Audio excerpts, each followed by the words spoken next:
Surprise second monitor stream. So, as I've explained, the Sunday streams will be much, much lower energy, simply because I cannot keep up the amount of effort that it takes to read all of the voices, to read through the entire quest, to respond to every single thing. It's a huge amount of energy. So Saturday streams are going to be very focused on entertainment. Sunday streams are going to be mostly focused on actual progress in the game. So on Saturday, we might only make 1-2 quests, if that. On Sunday, I want to see if we can get 2 or 3 quests done. That kind of stuff. Spacebar quest as it should be. It hurts me because RuneScape has some excellently written quests, but I'm also aware that if I do 1 quest a week on Saturday, the problem will be it takes me 2.5 years to get a quest cape.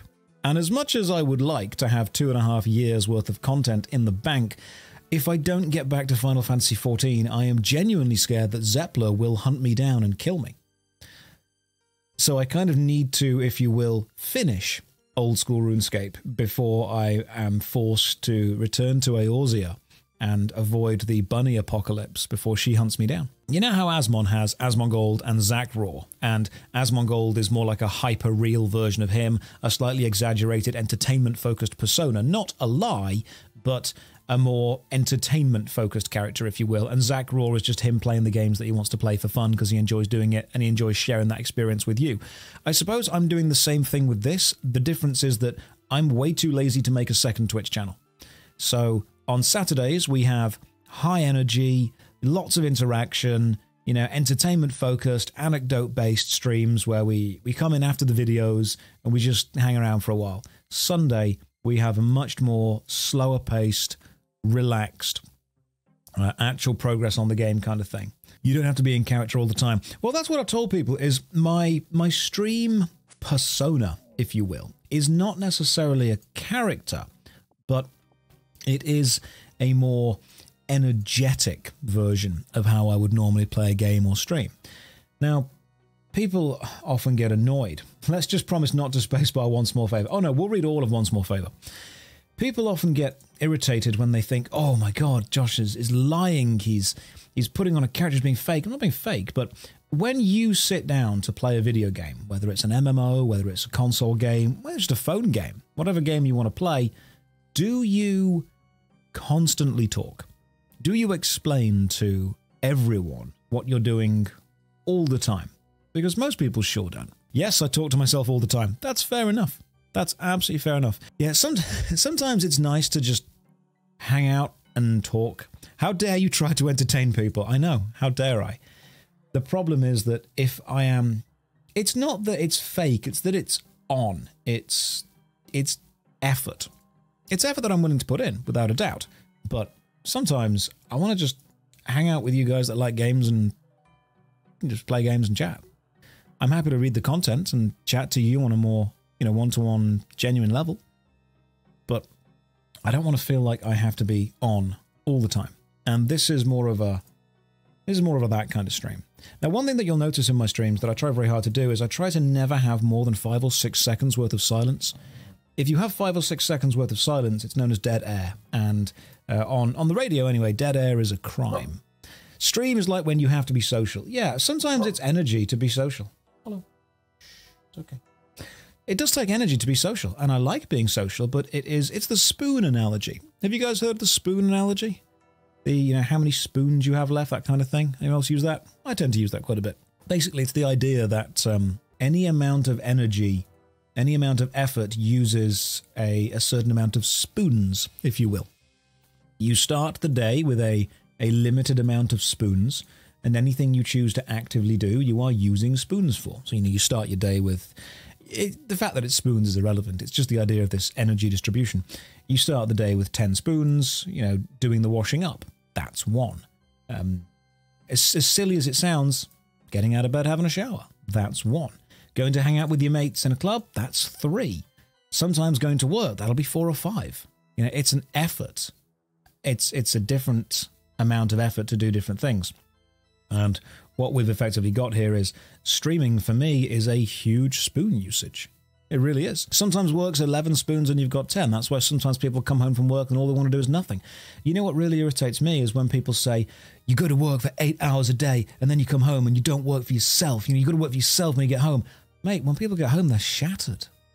People are drained. I was drained. I was absolutely ridiculously drained.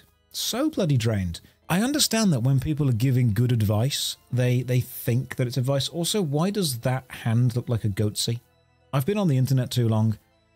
This was meant to be a low-energy stream, and as soon as I studied the monuments, straight away it was just boom! I can't not see it. I can't not see it, unfortunately. I've been ruined by the internet, and now I just can't see it. I understand that lots of people give the advice of, you know, when you get home from work, you've got to work on your own business. You've got to work on yourself. You've got to make sure you're putting effort in. You've got to get home from this and then go to the gym. Look, some people are struggling just to go to work and get home. And it's sometimes a sign of great privilege that you're able to get home from work with enough energy to go and do literally anything else. And sometimes you've got to be proud of the small victories and getting in from a hard day at whatever you do for a job. Sometimes just getting in from having a day where you've not done anything.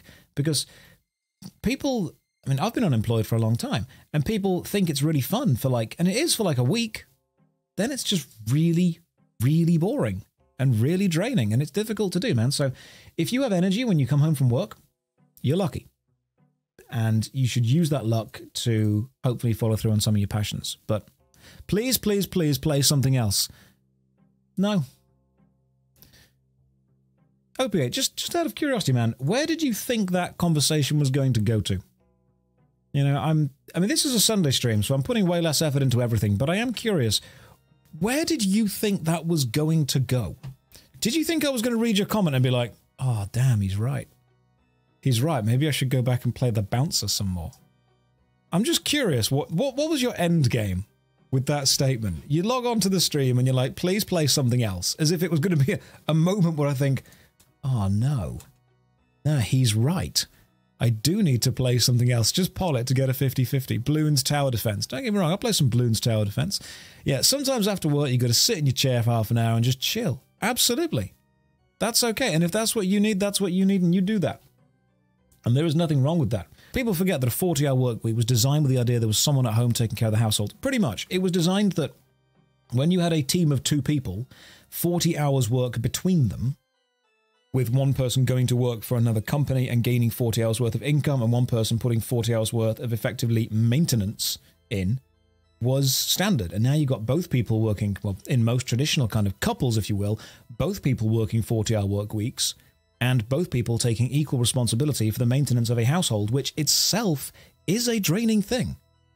It's a very, can you be more vulnerable, please? Rookie, I mean, okay. What do you want me to do to be more vulnerable? I mean, as a human, I have all the regular vulnerabilities that a human has. I am weak to fire and lightning. That's just the thing. I 100% am. All humans are, I'm weak to poison as well. I'm probably weak to ice. I'm slightly resistant to water because I learned how to swim when I was a kid, so I'm fine for a bit there. Need to up the armor. I'm very weak to steel. Like if someone walks up and slaps me with a block of steel, damage. Straight there. Josh, cry right now. Look, if you want me to cry, I've got to think about the saddest moment in all of history.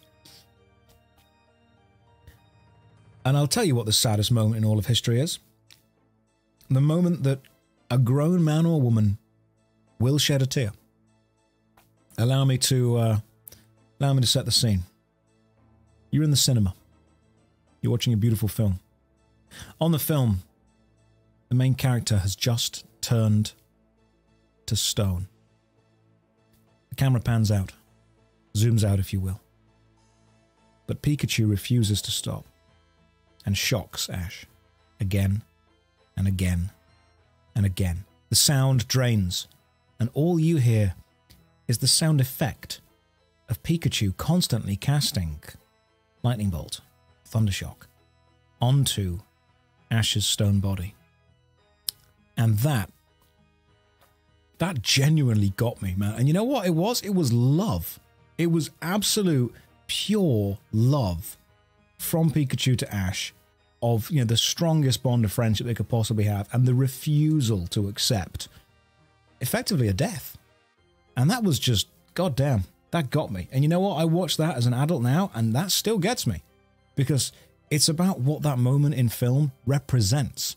It represents the absolute, you know, denial of this horrific situation that they're in. I liked that. Finally turned into a Josh stream, and the first thing I get is feels. Hey man, someone asked me to cry, and the scene where Pikachu refuses to believe that Ash is dead, that's sad as hell. I am a professional vet in the real world, can confirm that Pikachu's tiny body wouldn't be able to handle that constant power. Yeah, but what you're forgetting is that he has the power of love on his side. I think you're very much forgetting that. But yeah, the power of friendship, straight up, it's just the strongest thing in the world. Stronger than diamonds, stronger than... well, that's it. There's nothing stronger. I mean, as we all know, as Jojo taught us, diamond is unbreakable, and the power of friendship is, without a doubt, the most powerful power. It is. You're forgetting that none of this is real. Corey, it's real to me, and it's real to Pikachu, and I'll tell you what, it was goddamn real to Ash. That's what happened.